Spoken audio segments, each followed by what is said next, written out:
Hello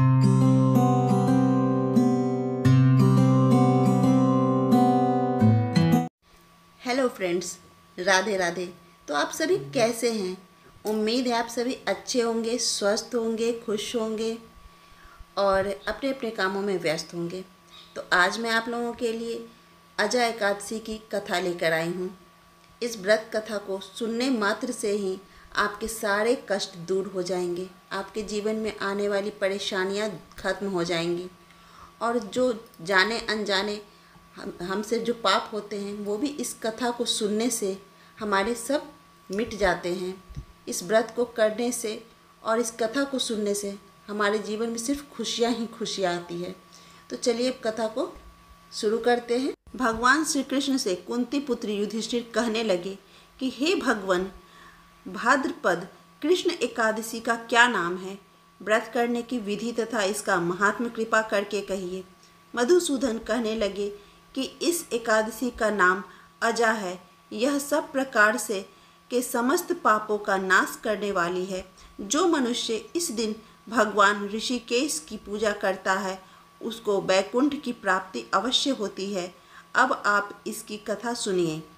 प्राचीन काल में हरिश्चंद्र नाम के एक चक्रवर्ती राजा राज्य करते थे। उनके किसी कर्म के वशीभूत होकर अपना सारा राज्य व धन त्याग दिया, साथ ही अपने स्त्री पुत्र तथा स्वयं को भी बेच दिया। वह राजा चांडाल का दास बनकर सत्य को धारण करता हुआ मृतकों का वस्त्र ग्रहण करता रहा, मगर किसी प्रकार से सत्य से विचलित नहीं हुआ। कई बार राजा चिंता के समुद्र में डूबकर अपने मन में विचार करने लगता कि मैं कहाँ जाऊँ, क्या करूँ जिससे मेरा उद्धार हो। इस प्रकार राजा को कई वर्ष बीत गए। एक दिन राजा इसी चिंता में बैठा हुआ था कि गौतम ऋषि आ गए। राजा ने उन्हें देखकर प्रणाम किया और अपनी सारी दुख भरी कहानी कह सुनाई। यह बात सुनकर गौतम ऋषि कहने लगे कि राजन, तुम्हारे भाग्य से आज से 7 दिन बाद भाद्रपद कृष्ण पक्ष की अजा नाम की एकादशी आएगी। तुम विधि पूर्वक उसका व्रत करो। गौतम ऋषि ने कहा कि इस व्रत के पुण्य प्रभाव से तुम्हारे समस्त पाप नष्ट हो जाएंगे। इस प्रकार राजा से कहकर गौतम ऋषि उसी समय अंतर ध्यान हो गए। राजा ने उनके कथा अनुसार एकादशी आने पर विधि पूर्वक व्रत व जागरण किया। उस व्रत के प्रभाव से राजा के समस्त पाप नष्ट हो गए। स्वर्ग से बाजे बजने लगे और पुष्प की वर्षा होने लगी। उसने अपने मृतक पुत्र को जीवित और अपनी स्त्री को वस्त्र तथा आभूषणों से युक्त देखा। व्रत के प्रभाव से वो पुनः राज्य मिल गया। अंत में वह अपने परिवार सहित स्वर्ग को गया।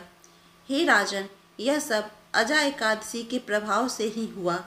अतः जो मनुष्य यत्न के साथ विधि पूर्वक इस व्रत में रात्रि जागरण करते हैं उनके समस्त पाप नष्ट होकर अंत में वे स्वर्ग लोक को प्राप्त होते हैं।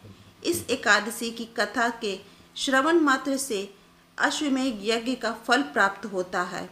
आप सभी से प्रार्थना है कि यह कथा आप संपूर्ण सुने ताकि आप सबको भी पुण्य की प्राप्ति हो सके। अगर आप लोगों को ये कथा हमारी अच्छी लगती है तो इस वीडियो को लाइक कीजिएगा, चैनल को सब्सक्राइब कीजिएगा और कमेंट में राधे राधे लिखना मत भूलिएगा। ओम नमो भगवते वासुदेवाय नमः। बोलिए जय श्री कृष्ण।